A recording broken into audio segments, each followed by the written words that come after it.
they also just got out-hustled. The Pacers went on that, 30-9 run at the end of the first half. Game started 10-2. Yeah. Thunder leading 10-2 so the game started. And then they just rolled the energy of the crowd to a demonstrative finishing of the first half, and then it never was a game again. So they win at 108-91. A couple of quick stats that I'll give out there before we get into conversation here. The Thunder, the Oklahoma City Thunder, with all of those good playmakers, decision makers, and scorers, had 14 assists and 21 turnovers. It's not winning basketball. Shai Gilgeous-Alexander, in the Game 3 loss, he had 6 turnovers. So what does he do in Game 6 with a chance to cement one of the great singular seasons of all time in NBA, a 68-win team, scoring champion, MVP, likely going to be finals MVP, with a chance to cement all of that? What do? 8 turnovers in Game 6, a playoff career high. Jalen Williams. Yeah, I ain't done. Jalen Williams, I'm looking at you. You had 40 points in Game 5 when it was all comfortable and fun at home. Game 6, chance to win it all. Not only did he not get the 40, I think he dropped 16 points, but more importantly, he dropped another 40 ball. You want to know what that was, C-Cat? What? Minus 40 in the box score. Jalen Williams went from 40 points in a winning effort, looking like a potential finals MVP, to the very next game. Couple of days away, he goes minus 40 in plus-minus in the box score. Not only is that the lowest of these NBA finals, C-Cat, that's the lowest since they've been tracking a damn number in the NBA finals. Whoa. One of the best games in finals history to literally the singular worst game in finals history. I introduced to you Jalen Williams. And that is exactly why I cannot get down with these Oklahoma City Thunder.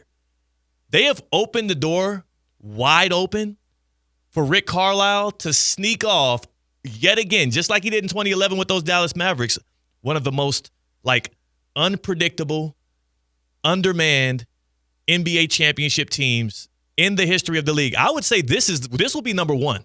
It would surpass what they did in 2011 when it was Mavericks versus the Big Three Heat.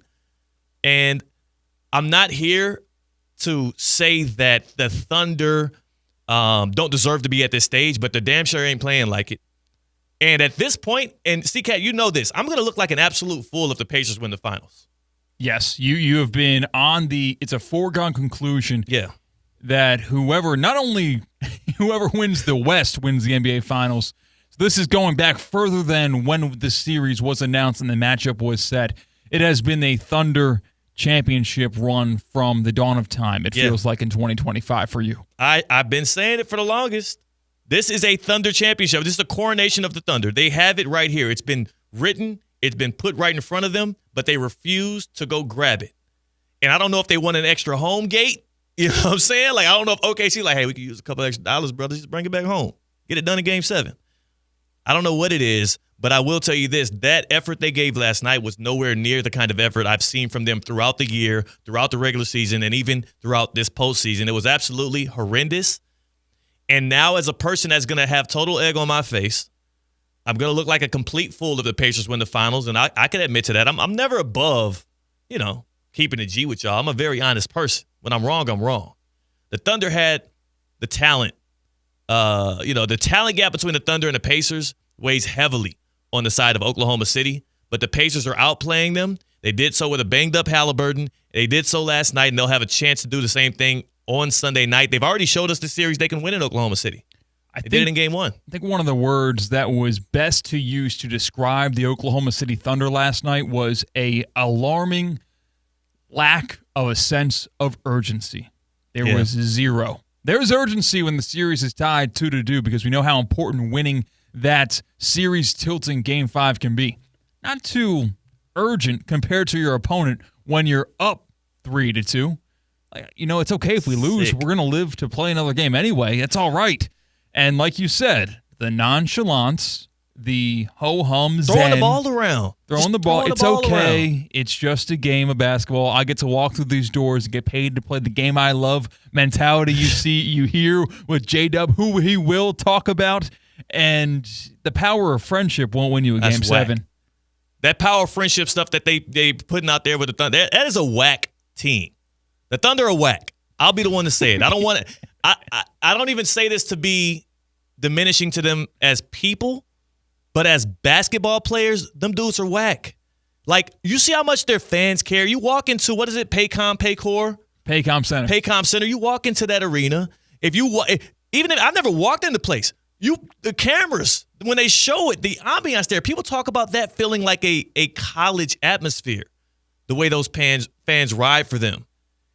For them to get those that kind of support, and then for them to do things like this, and I know this was on the road last night, but for them to have their fans even stressing a potential loss and what they did in game 1 as well, like, I think you owe it to the fans at this point to actually at least act like you care if you ain't going to give a damn. But they playing some I don't give a damn basketball. And as much as I'm going to look like a fool if the Thunder do lose this series in 7, which is absolutely a possibility now, I'm kind of rooting for the Pacers. How can you not? I'm kind of rooting for the Pacers here. Unless you're a Knicks fan, how can you not be rooting for the Pacers on the winner-take-all NBA Finals Game 7? Here's the thing, though. I'm not rooting for the Pacers because I care about what they got going on or like anything they got going. And honestly, I'm going to stick with my pick of the Oklahoma City Thunder in these finals because I'm not trying to hedge my bets or anything here, but more so because if I was a Pacers fan right now and I'm looking at me, Theo Dorsey, I'm like, hell no. You stay over there. They don't want me over there picking them, saying that they're going to win. I've been wrong about this series every step of the way. And if I was a Pacers fan, I would say, hell no. You can't switch up now that we've shown you that we're 1 win away from winning the title. Don't switch up. Don't act like you knew what it was, because I didn't. Y'all fooled me. Y'all were great. Y'all are way better than I thought. And I really got fooled by 2 teams in this finals. I got fooled by the Thunder because they had that killer instinct in the Western Conference Finals. And I got fooled by the Pacers because I didn't think they had enough. But clearly they got more than enough, and they showed it last night. They got a chance to show it in Game 7 on the road on Sunday. So here's what I'll say. My official stance on Game 7 is I want the Pacers to win, and it's mainly because I don't think the Thunder deserve a championship at this point. They play with their food. I'll pick the Thunder to win it. I'll stick with my pick. I'm not changing my pick mid-finals like this, but I'm going to be rooting for the Pacers to make me look like an idiot because I hope they do. And I hope the Thunder have a lot of reconciling to do this offseason. I hope that they read some new books, maybe put the Stoicism books down and pick up a book on urgency. Pick up a book on how important time is, you know what I'm saying, and how to make the most of that. You know what I'm saying? What was that, a 5-minute day or something? 5-minute manager? Yeah. That was ugly. I liked the point you made about how the environment that they play in when they're at home games and the coverage of their team locally, it is so overwhelmingly positive for them not to have the foot on the gas pedal, doing whatever they can at all costs to win this series in as little as games as possible. Whereas if you're in a major media market, if you're in Boston, if you're in New York, if you're in L.A., you will be killed. Not literally. You will be killed in the papers. You'll be killed on the radio. You will be demonized for poor performance in those very important historical uniforms. In the Lakers, yellow and purple. In the Knicks uniform. In a Boston Celtics uniform. If you do not reach your potential, they want to get you out of there. And they're sick and tired of you. And they will not like you. Whereas it feels like in Oklahoma City, these guys have gifted us a basketball team we care about locally. And we can drive down the road to go to it. This is pretty nice. Thank you, Oklahoma City Thunder. We're with you till death do us part. And for them not to take care of business on the road, not even to give up a fight, it wasn't a miraculous comeback where all of a sudden Naismith gets scolding white hot at the end of the game, and you just shrug your shoulders and say, you know what, that's just one of those things. Sometimes the bounces don't go your way, and that was one of our nights. No, the Indiana Pacers absolutely crushed Oklahoma City, and it was half Oklahoma City's fault, half the Pacers' fault.